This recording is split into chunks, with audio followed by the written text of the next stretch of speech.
Hey, good morning, my friends. It's been a little while since I made some videos, and I was wondering what I wanted to share, and I just felt like it was just time to share in general. So I drink these teas in the morning, these yogi teas, and I post about it sometimes, and I write things about it. See if I can get this right. This one says, well, I can't really see it, but it says, develop the power of your listening.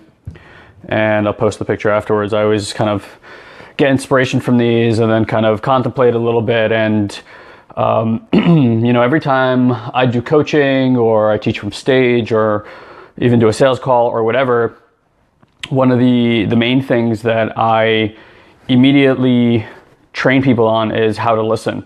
Now that might seem like kind of a strange thing because we seem to very passively just listen, except that we listen in a very particular way, and actually that way of listening doesn't actually let us hear very much except for what we already know, which is not very effective for the power of what listening could actually be. So I wanted to give you guys a little bit of insight into how to transform your listening, and I'm particularly doing it at this time of the year because especially in America, whether you watch movies or what's up, Zachary? What's up, man?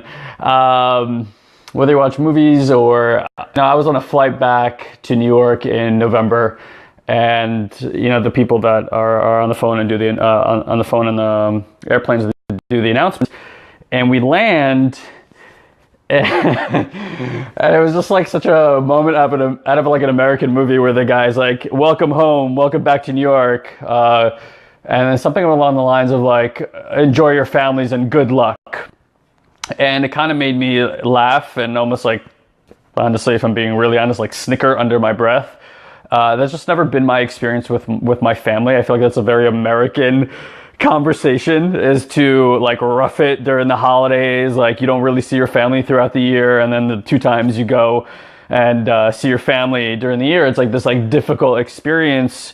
And it's mostly, I think, because a lot of people have all this incomplete stuff with their family, and then they don't really talk about who they are. They don't share their transformation in life or how their perspective and views are changing. And then they come around the family dinner table, and their parents are still their parents, and they still see them through the eyes of the past. They still listen to them through the ears of the past, and they start reflecting all that past and this make wrong back on the person, and they start feeling contracted and small and defensive, and then they go on the offensive, and everybody's around the table getting all crazy, and and then love disappears where love should be super ultra present, and it's the exact opposite.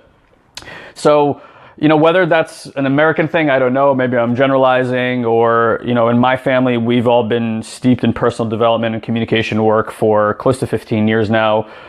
We've done endless completion exercises with one another. I see a few of you guys here that were at our live event. You guys got to experience my parents, which are definitely an experience.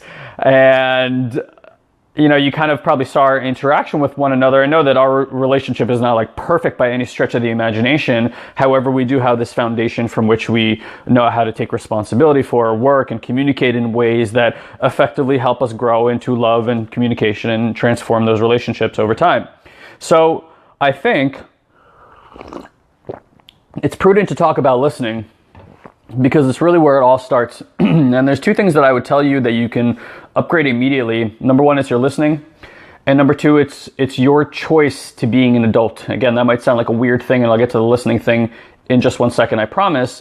The other option you have is to upgrade yourself to an adult. Now, we look around the world and we say, hey, look at all these fucking adults over here, right? I don't know about you guys. I'm not that steeped in the political stuff anymore because that stuff made me want to drive a car off a cliff. But if you look at the political arena, or if you look at two adults arguing with one another, do you see adults, or does it look like two hurt 5-year-olds arguing with one another? I would venture to say it's probably the latter. And mostly it's because that person hasn't taken the time to actually upgrade themselves to an adult. We see an adult as someone who's got a bigger body, has a deeper voice, and has responsibility now. If that's your definition of an adult, that's a shitty definition.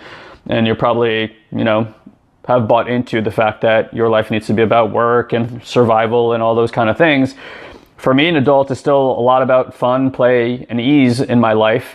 And again, it's because I've I started to look at being an adult as a possibility, not as something that we have to condemn ourselves to, or that is given to us, or anything like that. You can choose and create what an adult looks like, just so you can choose and create what marriage looks like, just so you can choose and create what business looks like, just like you can choose and create what love looks like. Or you can adopt everyone else's conversation about these things and say, okay, well, these are now my conversations. So it is effective to sit and ponder within yourself as to the conversations that you're having that are disempowering you, whether these conversations are ones that you've just adopted and taken on, or are these actually things that inside your body live like a fuck yes, and yes, I'm all for living an adult like a fucking miserable person.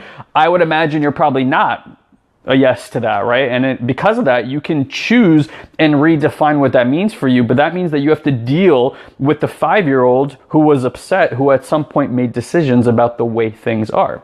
So my brother and I always have this kind of exercise that we do with people that we coach, and when they're upset about some arena of life or they're disempowered in some conversation, and we say, hey, look, if you imagine yourself that basically your level of listening, your level of attention, your level of how you feel about yourself, it's pretty much stuck at a 7-year-old or below level. So when you're in these situations and you're not enjoying life, you can turn, if you were to turn to like a 5-year-old version of yourself and say, hey, by the way, I want to go ask my boss for a raise, but I am scared shitless. And the little boy's like, yeah, you should be really scared. He's not going to like you. And you're like, okay. And you listen to that. Mostly that's how we operate. It's like we're listening to this 5 and 7-year-old just give us feedback, and we're like, oh yeah, that's exactly how it is. That's not an adult conversation. You guys get that? And you have an opportunity to upgrade that. So the reason I'm mentioning that is because around the dinner table and the holidays, I think that's what most people are facing. And they don't realize that, yes, it's their parent and you're looking at them like they're an adult and this authority figure, but at the same time, your parents are also just a 7-year-old who hasn't upgraded their conversations yet. And you guys are just activating each other, hurting each other, saying things that that gets in there just so you can like score a point and be right about something. And on the opposite side of that, you're giving up your vitality and your love and everything that you want in a relationship that makes them juicy. You give up all that crap just to be a right 7-year-old. Think about that. Pretty fucking crazy that mostly that's the world that we're living in everywhere you go, right? People think they're adults, and then you get in the car and you cut somebody off and they make some symbol out the window. You tell me that's an adult making that symbol or her child. So that's number one. Number two, speaking about listening, right? Listening is just, let's redefine it as the filter through which we experience the world. Your eyes too, by the way, right? Are just like filters through which you experience the world. Take a quick sip here. So we can be at the effect of filters, or we can affect filters, right? Like you can wake up in the morning, read your email, somebody says something, or open your Facebook news feed and you read something, and then you get into reactive defensive state because you don't agree with that. That's part of your listening mechanisms. That's part of the filter. Or you could wake up in the morning, not do that to yourself, and you can say, well, here's what I'm generating, here's what I'm creating today, actually giving yourself or creating the filter through which you want your day to be viewed through. And I promise you, if you do that, and you do that consistently, you will find that life starts taking on a really, really different flavor, because now, again, you're choosing that filtration system. You're choosing how you're going to view the world. So when it comes to our listening, we can do the same thing, but what it takes is understanding the mechanism of listening, right? So listening, again, it's the way through which we view the world, which means this is how we're judging people. This is how we're judging the world. And again, all this stuff is just preconceived notions that are filters in here. Now, most of these, again, have been given to you. You've adopted them. They are not true necessarily. If you put them against the test of absolute truth, they would fail. Okay? And mostly what we judge through is this right? Is this wrong? Do I agree? Do I disagree? Stuff like that, right? And that's it. That's all we're doing. So we're kind of in this space all the time that when people are talking, we have this mechanism as a human that while people are talking, we're talking to ourselves. Did you ever notice that? There's literally like two things happening at one time. Which means that when people are talking and you're talking to yourself, are you really listening to what they're saying? Or are you just listening to what you're saying about what they're saying, which is really not what they're saying? That's what your filters are saying about what they're saying, and it's not what they're saying. You know what I'm saying? So, again, because we're not choosing, get this. You're sitting around the dinner table with your parents. Have you chosen who your parents are, or have you let the circumstances of your life as an upset child when your parents weren't perfect and godlike choose who your parents are for you? Probably the latter, right? And you've probably walked around for decades with these conversations about who these people are, which, by the way, is not who these people are. I would challenge most of you guys to look into your life and realize that you've never actually chosen the people in your life. We laugh about this all the time. I even made a post about it the other day. Friends are the family you choose. And you're going to become the average of the people that you spend your time around, so choose wisely. But our family is not something we get to choose, or is it? Because like on the soul level, many people will contrast that by saying, before you got here, you signed a contract, in the other dimension, before you came down here, and these are the people you chose. These are the lessons that you chose. So in this physical reality, maybe we are choosing our friends. But in the alternate reality, and the infinite reality, before you got here, guess what? You chose your family members. Except here in third dimensional space, you haven't, at least not yet. And you can. And what choosing somebody looks like is looking at all these things that have happened and realize they are no longer happening. You are now recreating them through your filtration system, and you don't have to anymore. You can give all that up and bring what Buddhists call a beginner's mind and re-explore your relationships with your parents just the way that you would when you first meet somebody who just intrigues you, right? And take on that tourist mentality instead of having that spy mentality about your parents. So again, what that looks like is saying like, well, I'm committed to love with my mom. I'm committed to love with my dad. Let me re-explore what that looks like. Let me forgive the errors of the past, right? Because you've erred too. You have also. Here's the funny thing about us. Do you ever notice the things that we get angry about, we immediately give ourselves permission to do the same thing? For instance, I always use cars as an analogy because they're easy for me and I enjoy them. If you're on a highway driving 70 miles per hour and somebody cuts you off and you are now enraged that this person put your life at risk, don't you just start immediately driving like a fucking maniac to go and tell that person to fuck off? Becoming the very thing that you just momentarily before said is wrong and opposed, you now give yourself permission to become. So with our family, isn't it so much the same way? They piss us off, and that like, how dare you, makes us run and go and turn into the exact thing that we just were getting defensive about and saying, how dare you do that to me? And then we start doing it to them. Interesting. So we have this amazing opportunity to choose and upgrade beyond our judgments and to stop filtering. I mean, we're always going to filter, right? We will never see this reality for what it really is. You will never see your body for what it really is. You will probably never see any of your relationships in absolute truth for what they really are. My understanding is our mental state, our belief system, is literally holding the atoms of our body together into what we call a physical manifestation. So your body, even the way it looks, is really just a belief system. If that's how removed we are from what's absolutely true in this universe, how could you possibly stay there and look at your family, especially around a dinner table where there's supposed to be love present, and say to yourself, I know who these people are. You know what your beliefs are about who these people are. You know about certain experiences that you remember, which by the way are probably about 5%, if that, of the experiences that you've had with that person that you actually remember. The brain, we've programmed ourselves towards a negative bias. That's why you might think that every time you wash your car, it rains outside. Like it rains right after that because your brain programs that in, but forgets to program every time you've washed your car and it's been sunny outside. That's what we do. We assume the worst.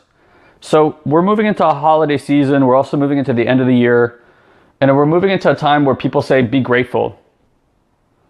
I say, fine, be grateful. Absolutely. Attitude of gratitude. Huge, huge thing for getting yourself to start moving through things where there's a lot of pain in your life. I would tell you, more importantly though, it's a time of year where you can forgive other people and yourself, more importantly, yourself, for the things that you haven't taken responsibility for, and start owning your share. And honestly, your share is all of it, because if it's within your experience, that's for you to own.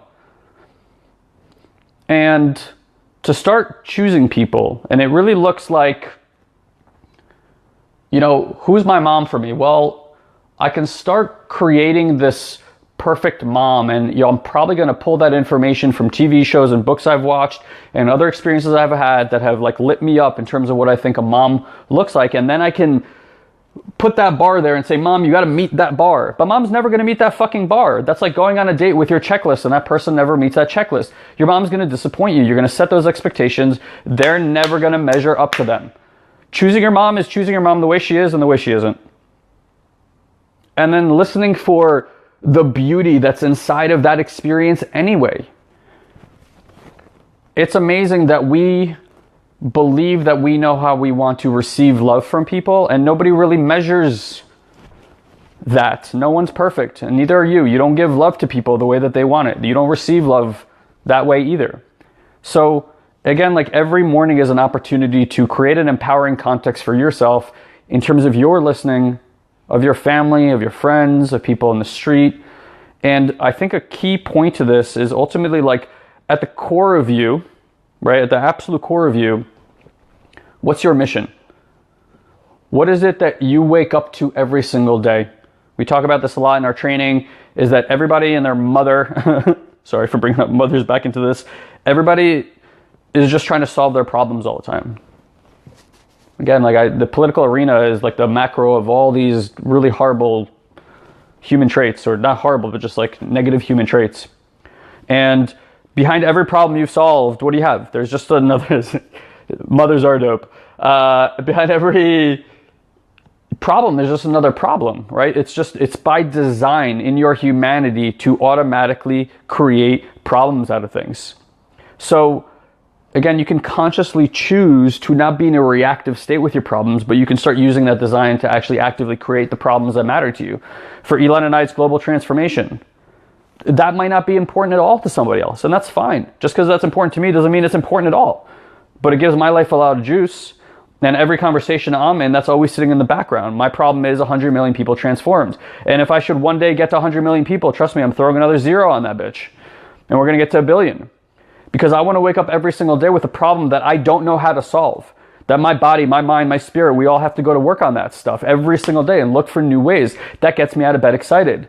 On days where I don't feel my best and I got to get on coaching calls, that's what drives me.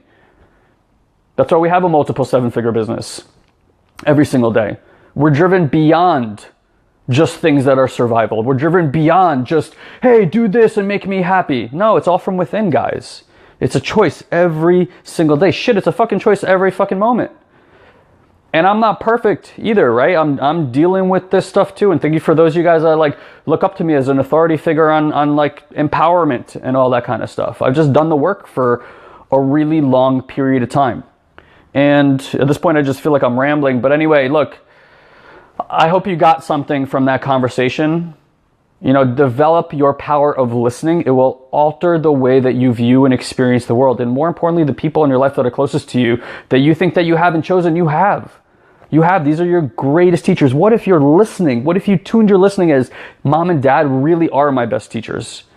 My boss, best teacher. It's your best teacher. The people who are showing up and creating negativity in your life are all opportunities to transform the things inside yourself that you haven't accepted yet. That's it. So every time you're pissed off, every time they're doing you wrong, turn it back around. Be like, whoa, what haven't I accepted about myself? When does that show up in my life? How can I get that complete? The moment you get it complete, it won't even bother you anymore. You'll laugh. You'll be like, aha, they're doing that thing. No big deal. So in the spirit of holidays, I can't believe this is the end of the year already. This year flew by. It was an absolutely magical, stunning year. I just saw a video from our event, a raw video. I might post it anyway before it's fully edited, just so you guys can get a taste of what that looked like. It was an absolutely amazing event. So in this year, here's what I wish for you. I wish for you to stand inside of your power and own this life in full responsibility, not thinking, but knowing that if it's within your experience, it's your responsibility and you can transform it, not just for yourself, but for us as a species, as humanity, and this vibration. You can help us upgrade this by choosing to upgrade yourself and upgrade your communication and your listening and your relationships. You are the one. We are all the one. And you are the one. So as you step into your power in this year, my wish for you is that instead of living in a reactive state to your circumstances, is that you walk into this year, and this is an exercise you can do right now or before the end of the year, is that you choose your big promise, your big fucking promise, one that you cannot or know how to solve in this lifetime. And then if you've been making excuses about getting to work on that you stop making those excuses and you start living your life's purpose. And from that framework, that you start treating and being with the people in your life in an empowered way that gives you juice and gives them juice also. I can't imagine a more beautiful thing to do with this holiday season with the people that you love, and stepping into the new year with a game to play that lights you up and makes you excited to wake up every single day, regardless of the circumstances in your life, regardless of how much money is in the bank, or regardless of your health. That you can wake up every single day lit by this blessed experience of this life. And if transformation is important to you with what we're facing today, then I hope that you step into that powerfully, because the world is screaming for you to step into your power and into your light. I love you guys. Thank you for watching today. We have a whole new company launching in 2017. I'm super excited about that. And then I will have that video up from our event in November. Love you guys. Have a wonderful day. Enjoy your families. Take care. Bye.